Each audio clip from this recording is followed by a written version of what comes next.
94 പേർക്കാണ് ഇന്ന് കോവിഡ് ബാധ സംസ്ഥാനത്ത് സ്ഥിരീകരിച്ചത്. 3 മരണങ്ങളും റിപ്പോർട്ട് ചെയ്തിട്ടുണ്ട്. ഇന്ന് രോഗം ബാധിച്ചവരിൽ 47 പേർ വിദേശത്തുനിന്ന് വന്നവരാണ്. മറ്റ് സംസ്ഥാനങ്ങളിൽ നിന്ന് 37 പേർ. സമ്പർക്കം 7 പേര്. മഹാരാഷ്ട്രയിൽ നിന്ന് വന്ന 23 പേർക്കാണ് രോഗം സ്ഥിരീകരിച്ചത്. തമിഴ്നാട് 8, ഡൽഹി 3, ഗുജറാത്ത് 2, രാജസ്ഥാൻ 1. 39 പേരാണ് ഇന്ന് കോവിഡ് മുക്തരായത്. പാലക്കാട് 13, മലപ്പുറം 8, കണ്ണൂർ 7, കോഴിക്കോട് 5,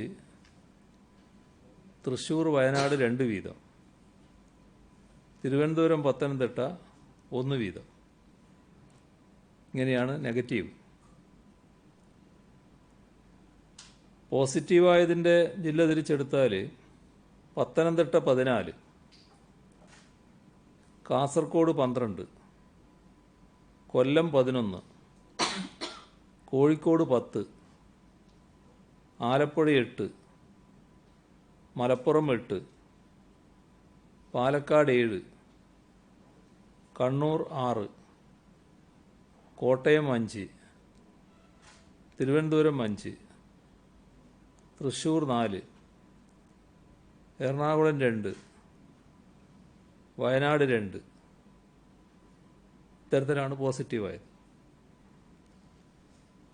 ചെന്നൈയിൽ നിന്ന് നാട്ടിലെത്തിയ പാലക്കാട് ജില്ലയിലെ മീനാക്ഷി അമ്മാൾ, അബുദാബിയിൽ നിന്ന് തിരിച്ചെത്തിയ മലപ്പുറം എടപ്പാൾ സ്വദേശി ഷബ്നാസ്,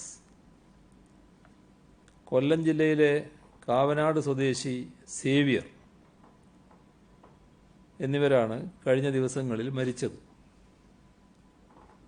ഇവർക്ക് 3 പേർക്കും കോവിഡ് ബാധയുണ്ടായിരുന്നുവെന്ന് പരിശോധനാ ഫലത്തിൽ ഉറപ്പിച്ചിട്ടുണ്ട്. ഷബ്നാസ് രക്താർബുദ ചികിത്സയിലായിരുന്നു. കൊല്ലം സ്വദേശി സേവ്യർ മരണമടഞ്ഞ ശേഷമാണ് ആശുപത്രിയിലെത്തിച്ചത്. പരിശോധന വേണമെന്ന് മെഡിക്കൽ ബോർഡ് നിർദ്ദേശിച്ചു. 2 തവണ പരിശോധിച്ച് ആണ് കോവിഡ് സ്ഥിരീകരിച്ചത്. ഈ 3 പേരുടെയും വേർപാടിൽ അനുശോചനം രേഖപ്പെടുത്തുന്നു. ഇതോടെ സംസ്ഥാനത്തുള്ള ആകെ മരണം 14 ആയി. ഇന്ന് 3787 സാമ്പിളുകൾ പരിശോധിച്ചു. ഇതുവരെ 1588 പേർക്കാണ് രോഗം സ്ഥിരീകരിച്ചത്. അതിൽ 884 പേർ ഇപ്പോൾ ചികിത്സയിലാണ്. 1,70,7065 പേരാണ് നിരീക്ഷണത്തിലുള്ളത്. 1,68,578 പേർ വീടുകളിലും 1487 പേർ ആശുപത്രികളിലുമാണ്. ഇന്ന് 225 പേരെ ആശുപത്രിയിൽ പ്രവേശിപ്പിച്ചു. ഇതുവരെ 76,383 സാമ്പിളുകളാണ് പരിശോധനയ്ക്ക് അയച്ചത്. 72,139 എണ്ണം രോഗബാധയില്ല എന്നുറപ്പാക്കിയിട്ടുണ്ട്. ഇതുവരെ സെന്റിനൽ സർവൈലൻസിൻ്റെ ഭാഗമായി മുൻഗണനാ വിഭാഗത്തിൽപ്പെട്ട 18,146 സാമ്പിളുകൾ ശേഖരിച്ചു. അതിൽ 15,264 നെഗറ്റീവായിട്ടുണ്ട്. ആകെ സംസ്ഥാനത്ത് 99,962 സാമ്പിളുകളാണ് പരിശോധിച്ചത്. ഹോട്ട്സ്പോട്ടുകളുടെ എണ്ണം സംസ്ഥാനത്ത് 124ആയി. കണ്ണൂർ 4, കൊല്ലം 3, പാലക്കാട് 2 ഇത്തരത്തിലാണ് പുതിയ ഹോട്ട്സ്പോട്ടുകൾ വന്നത്. കോവിഡ്-19 പൊട്ടിപ്പുറപ്പെടുന്നതിനെ തുടർന്ന് ആൾക്കൂട്ടമുണ്ടാകുന്ന പരിപാടികളെല്ലാം കേന്ദ്ര സർക്കാർ നിരോധിക്കുകയാണല്ലോ. രാഷ്ട്രീയ സാമൂഹ്യ പരിപാടികളുടെ ഭാഗമായുള്ള ഒത്തുചേരലുകളും ആരാധനാലയങ്ങളിലെ പ്രാർത്ഥനാ ചടങ്ങുകളും ഇതുമായി ബന്ധപ്പെട്ട ഉത്സവങ്ങളുമെല്ലാം ഇതിൽപ്പെടും. രോഗവ്യാപനം തടയുന്നതിന് വലിയ ആൾക്കൂട്ടം ഒഴിവാക്കേണ്ടതാണ് എന്ന് നമുക്കറിയാം. എന്നാൽ ലോക്ക്ഡൗണിൽ നിന്ന് രാജ്യം ഘട്ടം ഘട്ടമായി പുറത്തു കടക്കുകയാണ്. ഈ നിലയിൽ അധികകാലം തുടരാൻ നമുക്ക് കഴിയില്ല. ഉൽപ്പാദന മേഖലകളും സേവന മേഖലകളുമെല്ലാം നിശ്ചലമാക്കി സമൂഹത്തിന് അധികകാലം മുന്നോട്ട് പോകാനാവില്ല. ലോക്ക്ഡൗൺ ഇളവുകളുടെ ഭാഗമായി ജൂൺ 8 മുതൽ ആരാധനാലയങ്ങളും മതസ്ഥാപനങ്ങളും തുറക്കാമെന്ന് കേന്ദ്ര ആഭ്യന്തര മന്ത്രാലയം മെയ് 30 പുറപ്പെടുവിച്ച ഉത്തരവിൽ പറഞ്ഞിട്ടുണ്ട്. ഇത് സംബന്ധിച്ച് മാർഗനിർദ്ദേശങ്ങൾ കേന്ദ്ര സർക്കാർ പ്രസിദ്ധീകരിച്ചിട്ടില്ല. മാർഗനിർദ്ദേശങ്ങൾ സംസ്ഥാന സർക്കാർ കാത്തിരിക്കുകയാണ്. ആരാധനാ കേന്ദ്രങ്ങൾ തുറക്കാമെന്ന് പറഞ്ഞപ്പോഴും വലിയ ആൾക്കൂട്ടം ഒരു പരിപാടിക്കും ഈ ഘട്ടത്തിൽ പാടില്ലെന്ന് കേന്ദ്ര സർക്കാർ വ്യക്തമാക്കിയിട്ടുമുണ്ട്. കേന്ദ്രത്തിൻ്റെ മാർഗനിർദ്ദേശങ്ങൾ വരുന്ന മുറക്ക് നിയന്ത്രണ വിധേയമായി കേരളത്തിൽ ആരാധനാലയങ്ങൾ എങ്ങനെ തുറക്കാമെന്നതിനെക്കുറിച്ച് അഭിപ്രായമാരായാൻ ഇന്ന് വിവിധ വിഭാഗം മതവിഭാഗങ്ങളുമായും മതമേധാവികളുമായും മതസംഘടനാ നേതാക്കളുമായും മതസ്ഥാപന ഭാരവാഹികളുമായും വീഡിയോ കോൺഫറൻസിലൂടെ ചർച്ച നടത്തി. ആരാധനാലയങ്ങളിൽ സാധാരണ നില പുനഃസ്ഥാപിച്ചാൽ വലിയ ആൾക്കൂട്ടമുണ്ടാകുമെന്നും അത് ഇന്നത്തെ സാഹചര്യത്തിൽ രോഗവ്യാപനത്തിന് ഇടയാക്കുമെന്നുമുള്ള സർക്കാരിൻ്റെ നിലപാടിനോട് എല്ലാവരും പൂർണ്ണമായി യോജിച്ചു. ഹിന്ദു, ക്രിസ്ത്യൻ, മുസ്ലിം തുടങ്ങിയ 3 വിഭാഗങ്ങളുമായും വെവ്വേറെയാണ് ചർച്ച നടത്തിയത്. ആരാധനാലയത്തിൽ എത്തുന്ന വിശ്വാസികളുടെ എണ്ണം പരിമിതപ്പെടുത്തുന്നത് ഉൾപ്പെടെയുള്ള എല്ലാ മുൻകരുതലുകളും സ്വീകരിക്കാമെന്ന് തന്നെയാണ് പങ്കെടുത്ത മതനേതാക്കളുടെ എല്ലാം അഭിപ്രായം. ആരാധനാലയങ്ങളിൽ വരുന്നവരിൽ സാധാരണ നിലയിൽ ധാരാളം മുതിർന്ന പൗരന്മാരും മറ്റ് രോഗങ്ങളുള്ളവരും കാണും. റിവേഴ്സ് ക്വാറന്റൈനിൽ കഴിയണമെന്ന് ആരോഗ്യ വിഭാഗം നിർദ്ദേശിക്കുന്ന ഇവർ ആരാധനാലയങ്ങളിൽ വരുന്നത്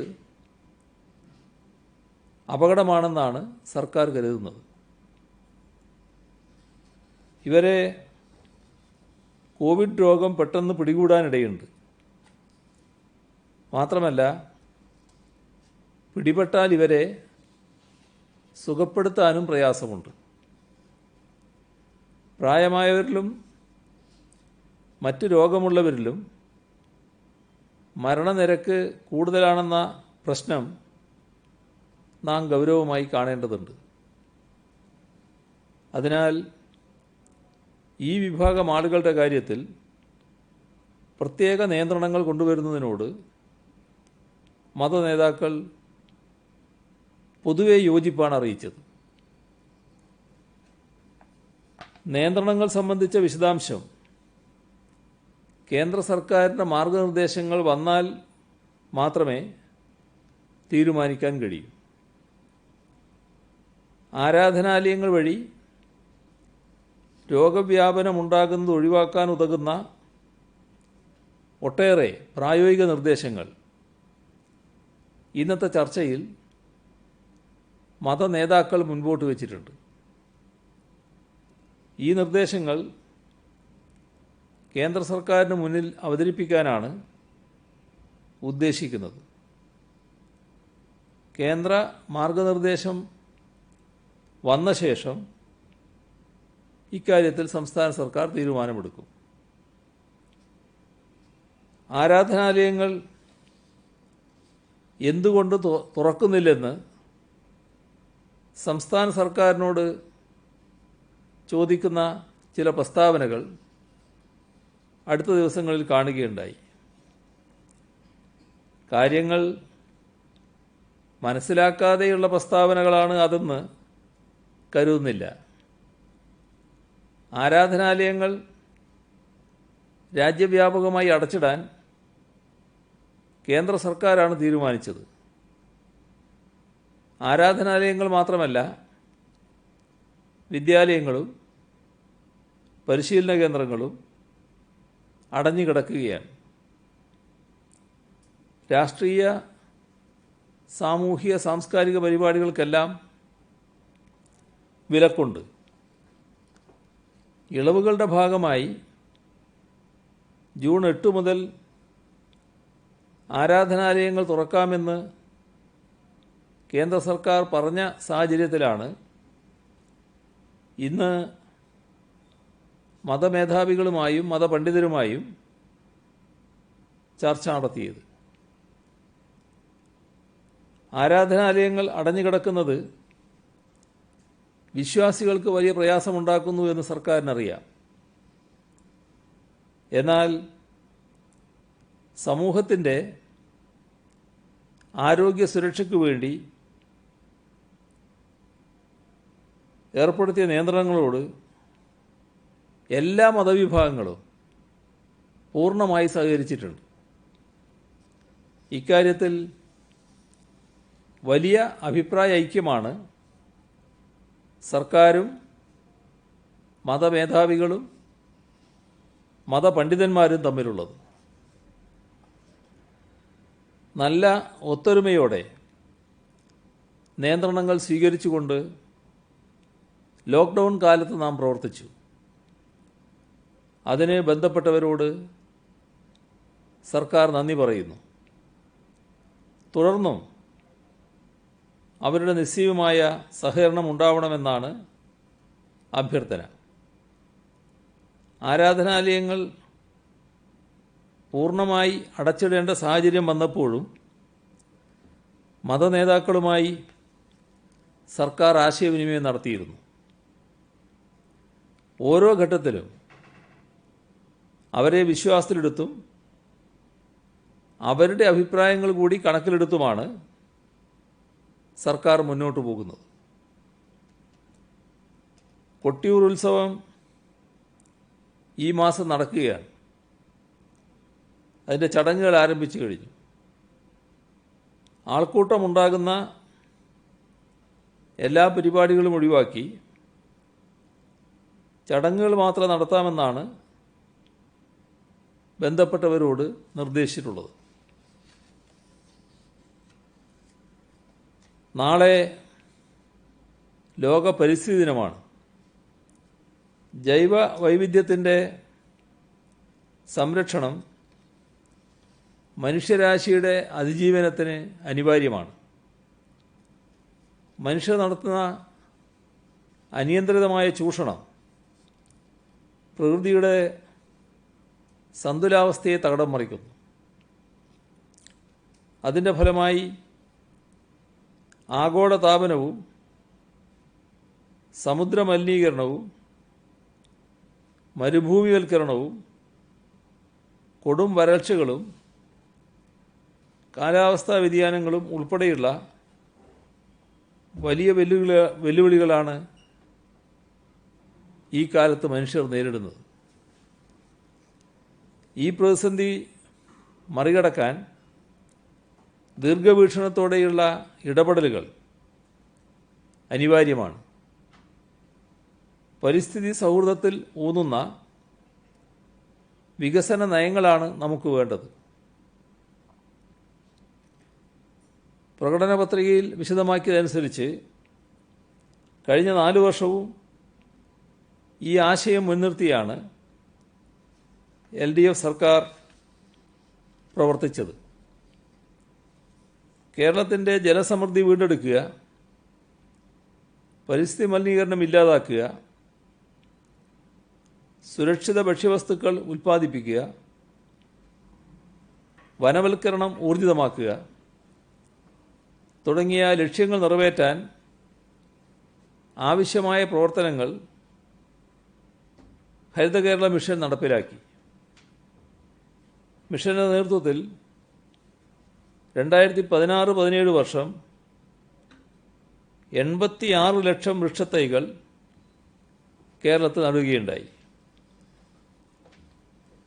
2017-18 1 കോടി,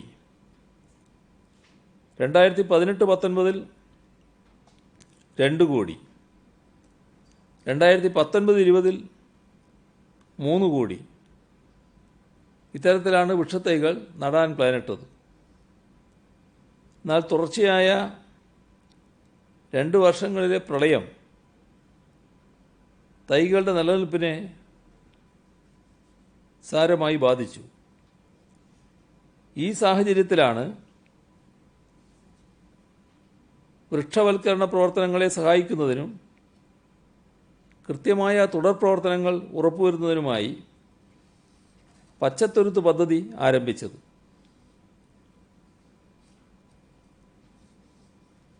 ലോകത്തെ പിടിച്ചുകുലുക്കിയ പല മഹാമാരികളും മൃഗങ്ങളിൽ നിന്നും മനുഷ്യരിലേക്ക് പകർന്നവയാണ്.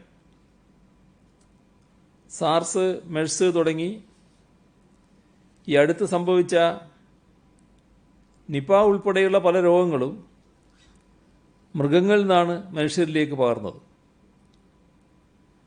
പരിസ്ഥിതി നാശവും കാലാവസ്ഥാ വ്യതിയാനവുമൊക്കെയാണ് മൃഗങ്ങളിൽ നിന്നും മനുഷ്യരിലേക്ക് രോഗാണുക്കൾ എത്തുന്നതിന് കാരണമായി പഠനങ്ങൾ കണ്ടെത്തിയിരിക്കുന്നത്. ഇത്തരം രോഗങ്ങളെ തടയണമെങ്കിൽ മനുഷ്യൻ അവൻ്റെ ആരോഗ്യം മാത്രം ശ്രദ്ധിച്ചാൽ പോരാ.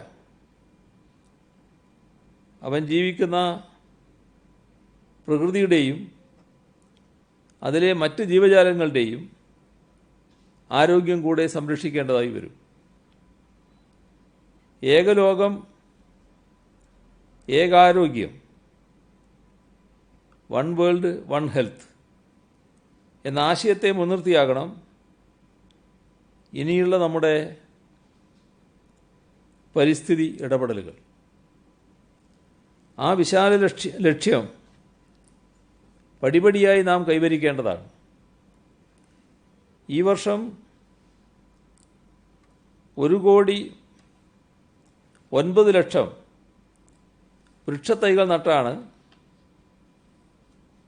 പരിസ്ഥിതി ദിനം നാം ആചരിക്കുന്നത്. ജൂൺ 5-ന്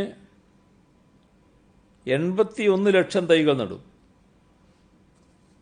ജൂലൈ 1 മുതൽ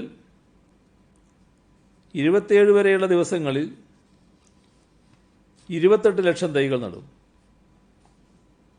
ഭൂമിക്ക് കുട ചൂടാൻ 1 കോടി മരങ്ങൾ എന്ന ശീർഷകത്തിലാണ് ഈ പദ്ധതി നടപ്പാക്കുന്നത്. കേരളത്തിൻ്റെ പരിസ്ഥിതിയെ സംരക്ഷിക്കുന്ന രീതി ഭക്ഷ്യസുരക്ഷ ഉറപ്പുവരുത്താനായി ആവിഷ്കരിച്ച പദ്ധതിയാണ്. അതിൻ്റെ ഭാഗമായാണ് സുഭിക്ഷ കേരളം പദ്ധതി നടപ്പാക്കപ്പെടുന്നത്. ഈ പദ്ധതിക്കായി അടുത്ത ഒരു വർഷം 3,680 കോടി രൂപയാണ് ചെലവിടുക. പ്രകൃതി വിഭവങ്ങൾ വിവേകപൂർവ്വം വിനിയോഗിച്ചും അവയുടെ തുല്യ വിതരണം ഉറപ്പാക്കിയും മുന്നോട്ട് പോകാനാണ് ഉദ്ദേശിക്കുന്നത്. ഈ പരിസ്ഥിതി ദിനാചരണം നമുക്ക് കൂടുതൽ ഊർജം പകരട്ടെ. കൈറ്റ് വിക്ടേഴ്സ് ചാനൽ നേരത്തെ തന്നെ Asianet digital, Kerala vision, Den network, DG media, city channel തുടങ്ങിയ കേബിൾ ശൃംഖലകളിൽ ലഭ്യമാക്കിയത് നമ്മുടെ കുട്ടികൾക്ക് വളരെ പ്രയോജനപ്രദമായിരുന്നു. ഇതിന് സഹകരിച്ച എല്ലാ കേബിൾ ഓപ്പറേറ്റർമാർക്കും നന്ദി പറയുന്നു.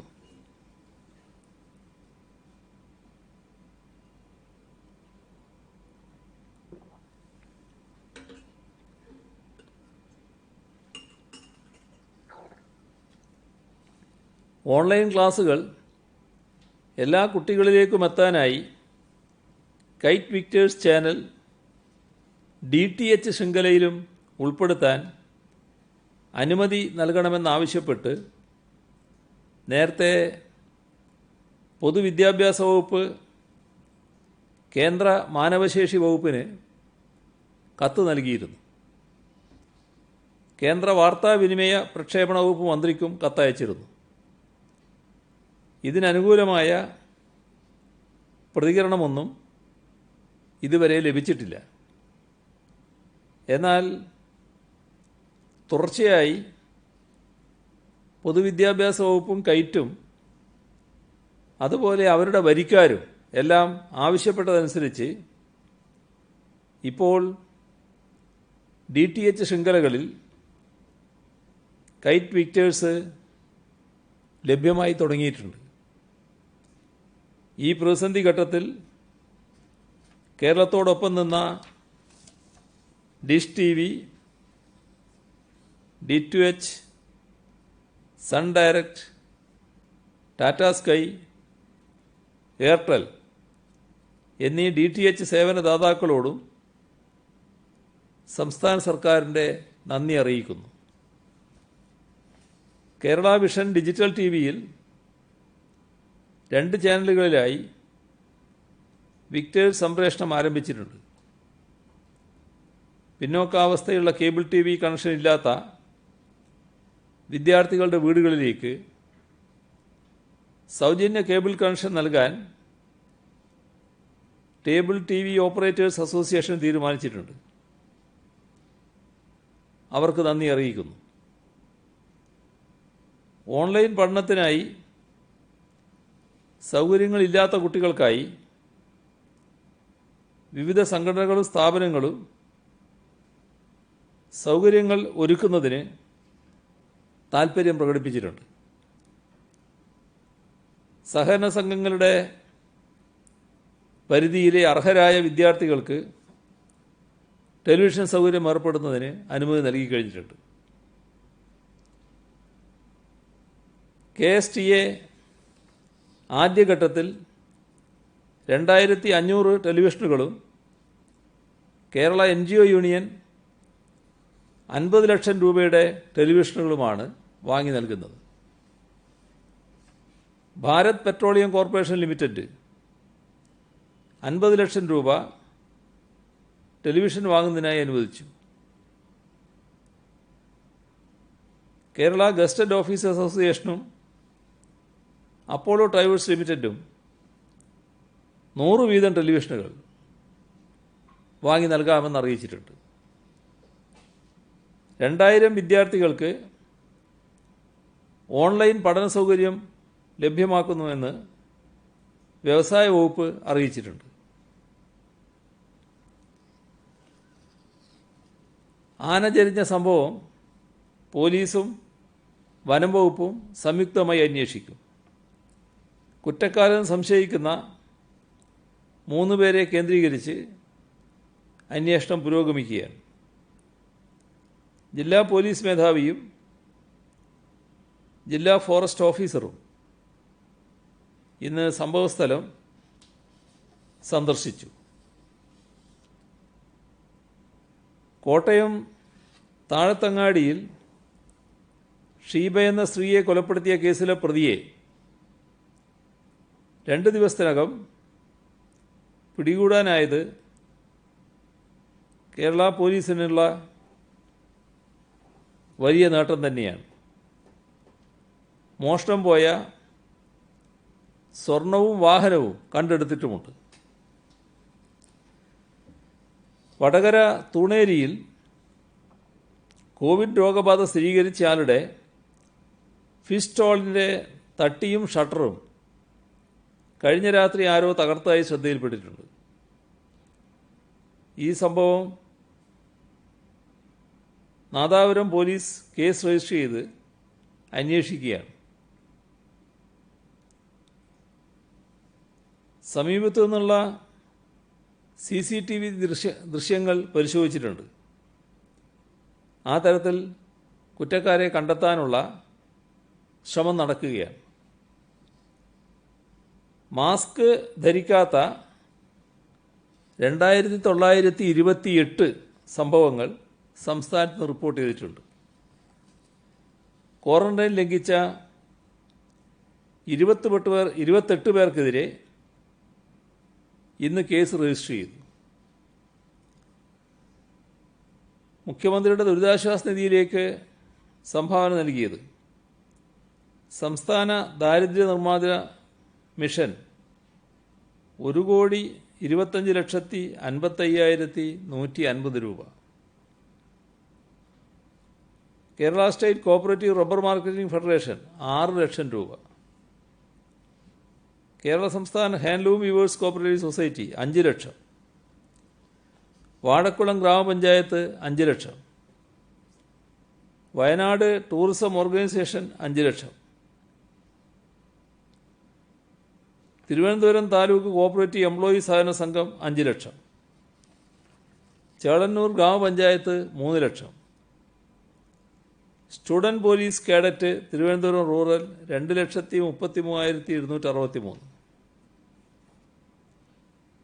കൂസാറ്റിലെ മുൻകാല SFI പ്രവർത്തകരുടെ കൂട്ടായ്മ ഹൃദയപക്ഷം 5 ലക്ഷം.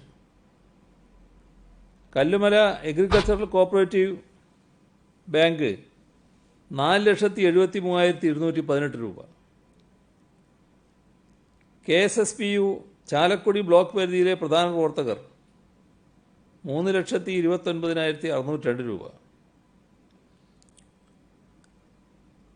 KSRTC എംപാനൽ ജീവനക്കാർ 2,15,000 രൂപ. ഇന്ത്യൻ പെന്തക്കോസ് ചർച്ച് കുമ്പനാട് 2 ലക്ഷം രൂപ. പുരോഗമന കലാസാഹിത്യ സംഘം തിരുവനന്തപുരം ജില്ലാ കമ്മിറ്റി 2,80,000 രൂപ. ജില്ലാ സഹകരണ ബാങ്കുകളിലെ റിട്ടയർ ചെയ്ത ജീവനക്കാരുടെ ഫെഡറേഷൻ 2,80,000 രൂപ. ചേർത്തല സൗത്ത് ഗ്രാമപഞ്ചായത്ത് കുടുംബശ്രീ CDS 2 ലക്ഷം രൂപ.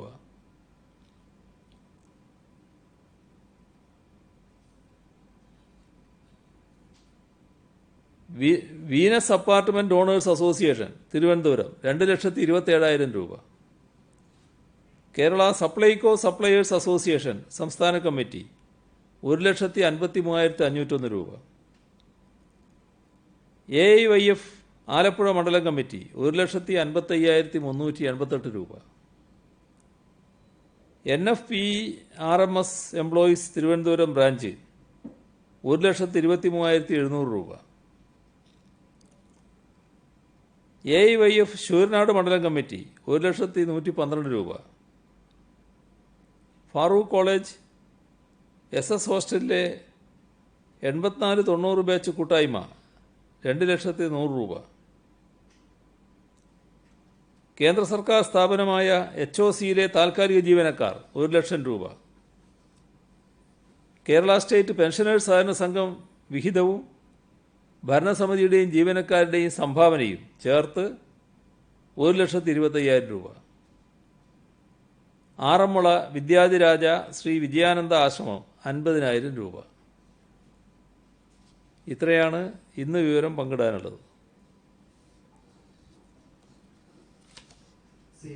ആന ജനിച്ച സംഭവത്തിൽ BJPയുടെ കേന്ദ്ര നേതാക്കന്മാർ ചില തെറ്റായ പ്രചരണങ്ങൾ നടത്തുന്നു. പാലക്കാട് നടന്ന സംഭവം മലപ്പുറത്താണ് നടന്ന രീതിയിൽ ബിജെപിയുടെ കേന്ദ്ര നേതാവ് മേനക ഗാന്ധി ട്വീറ്റ് ചെയ്യുകയും ഒരു വാർത്താ ഏജൻസിക്ക് അഭിമുഖം നൽകുകയും ചെയ്തിട്ടുണ്ട്.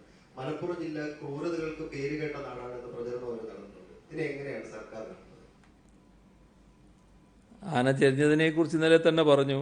ഒരു മിണ്ടാപ്രാണിയുടെ മരണം പ്രത്യേകിച്ച് ഗർഭാവസ്ഥയിൽ വളരെ വേദന ഉളവാക്കുന്ന ഒന്നാണ്. പക്ഷേ ദൗർഭാഗ്യകരമായ ആ സംഭവത്തിൻ്റെ പേരിൽ നിങ്ങളിവിടെ ഉന്നയിച്ചതുപോലെ കേരളത്തിനെതിരെ പ്രത്യേകിച്ച് മലപ്പുറത്തിൻ്റെ പേരെടുത്തു പറഞ്ഞ് സംഘടിതമായ ക്യാമ്പയിൻ ദേശീയ തലത്തിൽ നടക്കുകയാണ്. ഇവിടെ നിങ്ങൾ ചൂണ്ടിക്കാണിച്ച് തന്നെയാണ് ശരി. മലപ്പുറത്തല്ല, പാലക്കാട് ജില്ലയിലെ മണ്ണാർക്കാടാണ് ആന ചെരിഞ്ഞത്. കേന്ദ്രമന്ത്രിമാരുൾപ്പെടെയുള്ളവരാണ് ഇത്തരത്തിലുള്ള വസ്തുതാവിരുദ്ധമായ ക്യാമ്പയിന് തയ്യാറാകുന്നത്. കേരളത്തെയും മലപ്പുറത്തെയും അപകീർത്തിപ്പെടുത്താനാണ് ഈ വസ്തുതാവിരുദ്ധ ക്യാമ്പയിനിലൂടെ അവർ ശ്രമിക്കുന്നത്. ഇത് ശരിയായ രീതിയല്ല.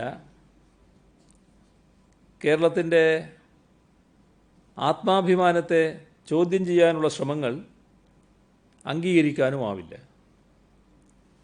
മനുഷ്യനും മൃഗങ്ങളും വൃക്ഷങ്ങളും ജലാശയങ്ങളും എല്ലാം ചേർന്നതാണ് പ്രകൃതി. അതിൻ്റെ സന്തുലിതാവസ്ഥ ഉറപ്പുവരുത്തുന്നതിൻ്റെ ഭാഗമായി മനുഷ്യനും മൃഗവും തമ്മിലുള്ള സംഘർഷം കുറക്കാൻ എന്താണ് കൂടുതലായി ചെയ്യാൻ കഴിയുക എന്നത് പരിശോധിക്കും. എന്നാൽ ഇതിൻ്റെ പേരിൽ കോവിഡ്-19-നെതിരെയുള്ള പ്രതിരോധ പ്രവർത്തനങ്ങൾക്ക് കേരളത്തിൽ ലഭിച്ചുകൊണ്ടിരിക്കുന്ന ഖ്യാതിയെ ഇല്ലാതാക്കി കളയാമെന്നും വിദ്വേഷം പരത്താമെന്നും ആരെങ്കിലും കരുതുന്നുണ്ടെങ്കിൽ അത് വ്യാമോഹമാണ് എന്ന് മാത്രമാണ് സൂചിപ്പിക്കാനുള്ളത്. ഇതിൽ തന്നെ CME മനേക ഗാന്ധി വൈകിട്ടും പറഞ്ഞത് എന്താ വെച്ചാൽ, എനിക്ക് വനവകുപ്പ് നൽകുന്ന നിർദ്ദേശം അനുസരിച്ചാണ് മലപ്പുറം എന്ന് പറയുന്നു. ഇപ്പോഴും അവർ തിരുത്താൻ തയ്യാറാകുന്നില്ല. അപ്പൊ അതൊക്കെ സൂചിപ്പിക്കുന്നത് ഒരു ആസൂത്രണം എന്നുള്ള രീതിയിൽ അങ്ങ് പറഞ്ഞ പോലെ തന്നെയാണെന്ന് തോന്നുന്നു, അല്ലേ? തീർച്ചയായും അത് ഒരു തെറ്റിദ്ധാരണയുടെ ഭാഗമായി പറഞ്ഞതാണെങ്കിൽ നേരെ തിരുത്താം. അപ്പോൾ തിരുത്താൻ തയ്യാറാകാതിരിക്കുന്നത് ബോധപൂർവം പറഞ്ഞതാണ് എന്നാണ് കാണിക്കുന്നത്. ഈ മെയ് 18 മുതലാണ് ഈ സർക്കാർ ജീവനക്കാരെ മറ്റൊരു ജില്ലയിലുള്ള സർക്കാർ ജീവനക്കാരെ ജോലി പ്രവേശിക്കുമെന്ന് പറഞ്ഞിരുന്നത്. അതുവരെയുള്ള അവരുടെ ലീവായിട്ടാണോ അതെങ്ങനെയാണ്? അവർ ചിലർ വീട്ടിൽ നിന്ന് ജോലി ചെയ്യാൻ അനുവദിച്ചിരുന്നല്ലോ. അതുമായി ബന്ധപ്പെട്ടുള്ള ക്രമീകരണങ്ങൾ വിവിധ ഡിപ്പാർട്ട്മെൻറ്റുകൾ നടത്തുന്നുണ്ട്.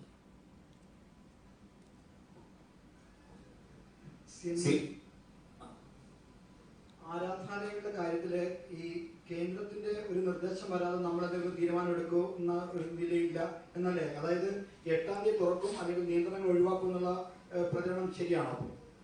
അല്ല, കേന്ദ്രം കൃത്യമായി പറഞ്ഞിട്ടുണ്ട് 8-ാം തീയതി ആരാധനാലയങ്ങൾ തുറക്കുമെന്ന് കൃത്യമായി പറഞ്ഞു.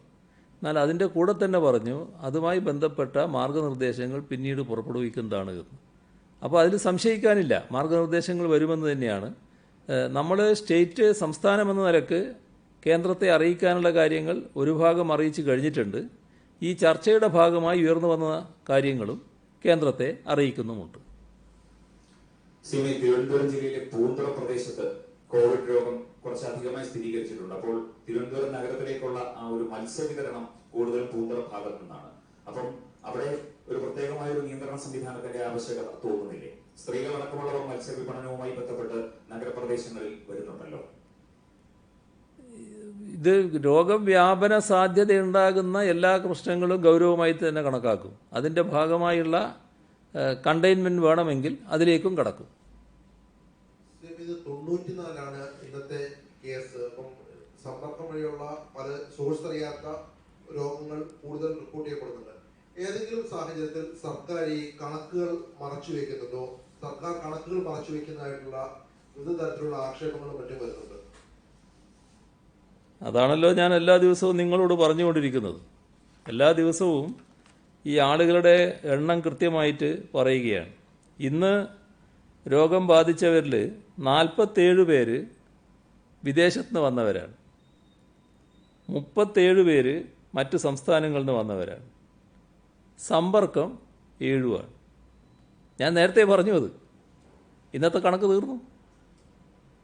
ഇതിൽ എവിടെയാണ് സർക്കാർ മറച്ചു വെക്കുന്ന കാര്യം വരുന്നത്?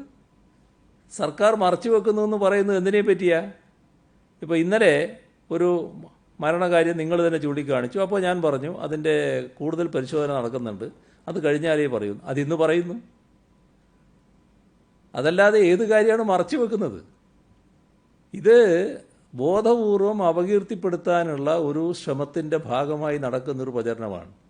നേരത്തെ പറഞ്ഞ ഒരു ഭാഗം, ഇത് മറ്റൊരു ഭാഗം. അങ്ങനെയേ അതിനെ കാണേണ്ടതായിട്ടുള്ളൂ. അതിന് സർക്കാരിനൊന്നും വേറെ ചെയ്യാനില്ല.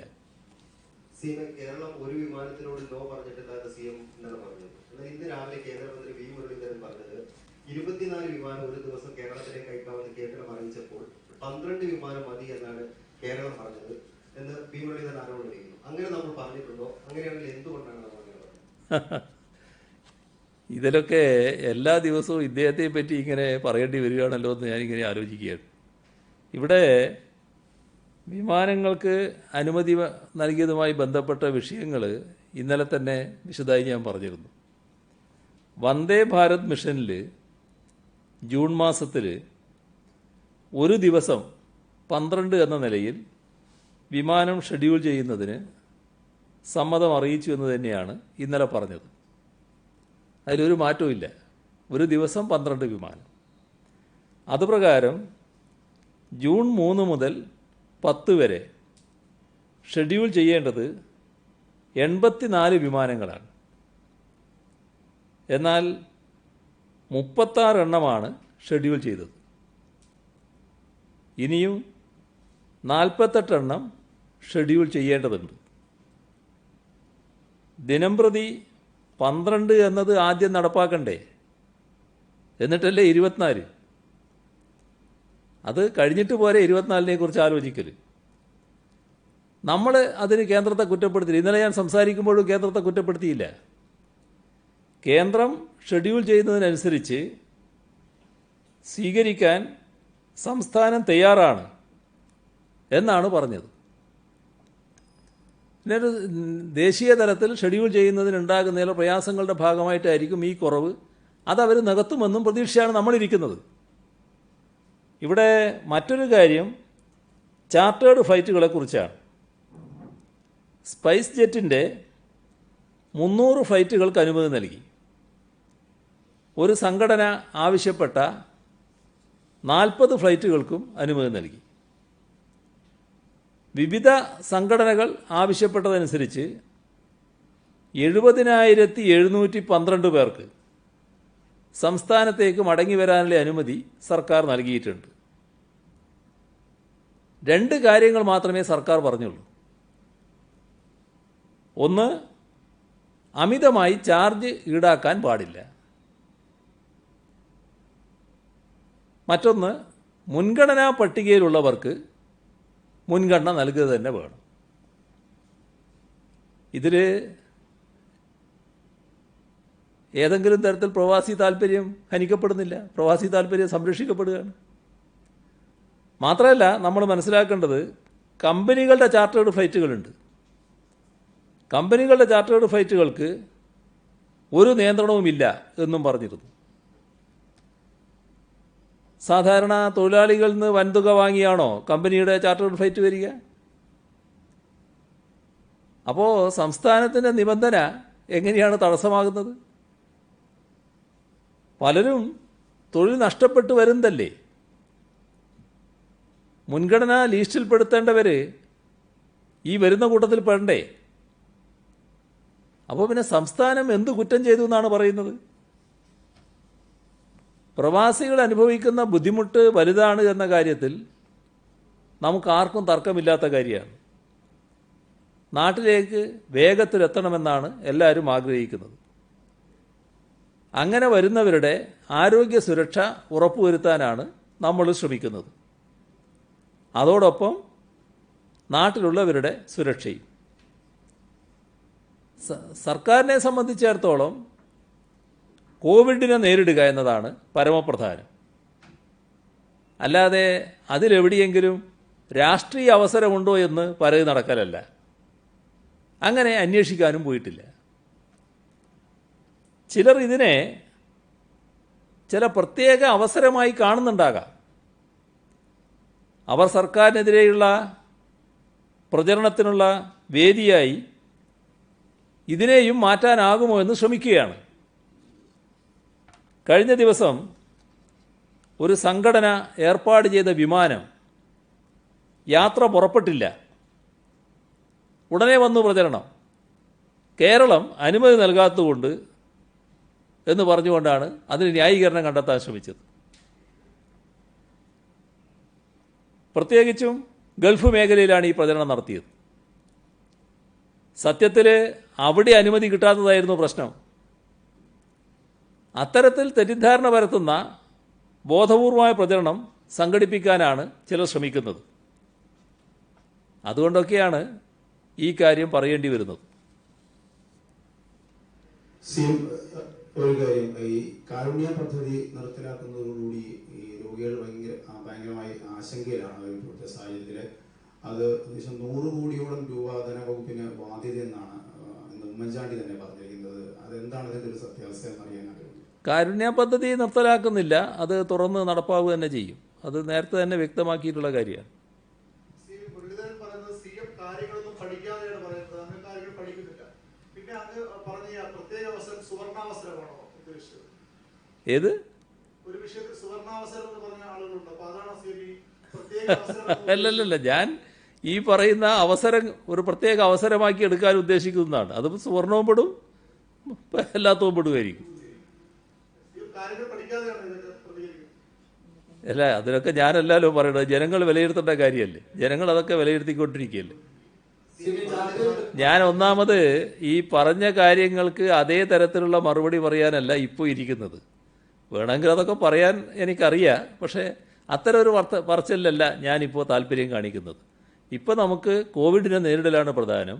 അതിന് മുഴുവൻ ആളുകളുടെയും സഹകരണമാണ് വേണ്ടത്. അതിനുള്ള ഒരു പങ്ക് ഈ കസേരയിൽ ഇരുന്നു കൊണ്ട് എന്താണോ ചെയ്യാൻ പറ്റുന്നത് അതാണ് ഞാൻ ചെയ്തുകൊണ്ടിരിക്കുന്നത്. വന്ദേ ഭാരത് നിരക്കിൽ സംസ്ഥാന ചാർട്ടേഡ് വിമാനം ഏർപ്പെടുത്തുന്നതിനെ കുറിച്ചുള്ള ആലോചന നടത്തും. സംസ്ഥാനം നേരത്തെ പറഞ്ഞിട്ടുണ്ടല്ലോ, പ്രത്യേക വിമാനം ഏർപ്പെടുത്താനൊന്നും സംസ്ഥാനം ആലോചിക്കുന്നില്ല. നേരത്തെ തന്നെ വ്യക്തമാക്കിയിട്ടുള്ളതാണ്. അത് കേന്ദ്ര ഗവൺമെന്റ് തന്നെ ചെയ്യേണ്ടതാണ് എന്ന് ഇതിന്റെ തുടക്കത്തിൽ തന്നെ വ്യക്തമാക്കിയിട്ടുള്ള കാര്യമാണ്. ബസ് സർവീസ് ആരംഭിച്ചു, ഓട്ടോ ടാക്സി സർവീസ് ആരംഭിച്ചു, മോളും തിയേറ്റർ ഒഴികെ ബാക്കിയുള്ള മിക്കവാറും സ്ഥാപനങ്ങൾ തുറന്നു. പക്ഷേ സർക്കാർ ഓഫീസുകളിൽ 50% ജീവനക്കാർ എന്നുള്ള നിയന്ത്രണം തുടരുന്നു. അതിപ്പോഴും ചില ഓഫീസുകളിലുണ്ട്, ചില ഓഫീസുകളിലില്ല. സർക്കാർ അക്കാര്യത്തിൽ എന്തെങ്കിലും തീരുമാനം എടുത്തിട്ടുണ്ടോ? ശനിയാഴ്ചയുടെ കാര്യത്തിൽ, ശനിയാഴ്ച പ്രവർത്തനത്തിന്റെ കാര്യത്തിലും 80%ത്തിന്റെ കാര്യത്തിലും.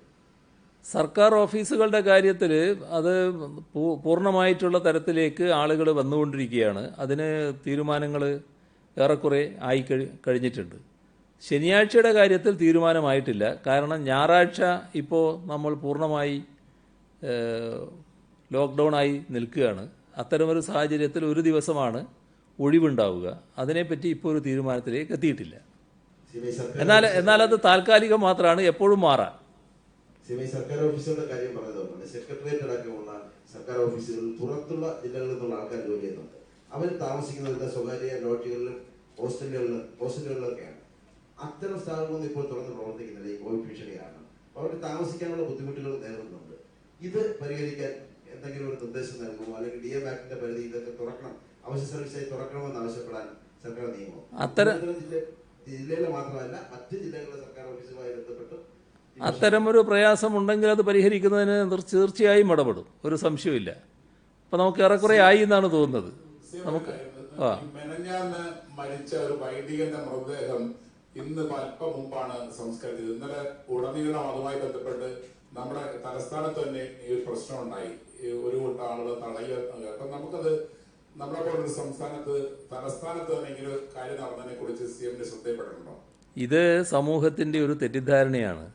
ഇത് നേരത്തെ തന്നെ കേന്ദ്ര ഗവൺമെൻറ് വ്യക്തമാക്കിയിട്ടുണ്ട്.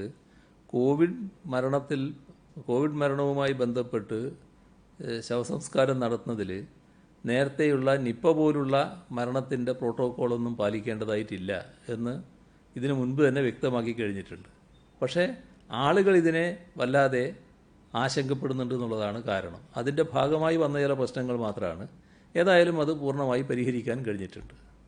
ഈ വരുന്ന ജൂൺ 30-ാം തീയതിയോടുകൂടി ഈ പോലീസ് കോൺസ്റ്റബിൾ റാങ്ക് ലിസ്റ്റിലെ PSC റാങ്ക് ലിസ്റ്റുകളുടെ കാലാവധി അവസാനിക്കുകയാണ്. അപ്പോൾ അവരുടെ റാങ്ക് ലിസ്റ്റുകൾ ഏതെങ്കിലും തരത്തിൽ നീട്ടാനുള്ളൊരു നീക്കം ഉണ്ടോ? റാങ്ക് ലിസ്റ്റുകൾ നീട്ടുന്ന കാര്യം ഇപ്പോൾ ആലോചിച്ചിട്ടില്ല. ബാക്കി നമുക്ക് പിന്നീട് എടുക്കാം, നാളെ എടുക്കാം.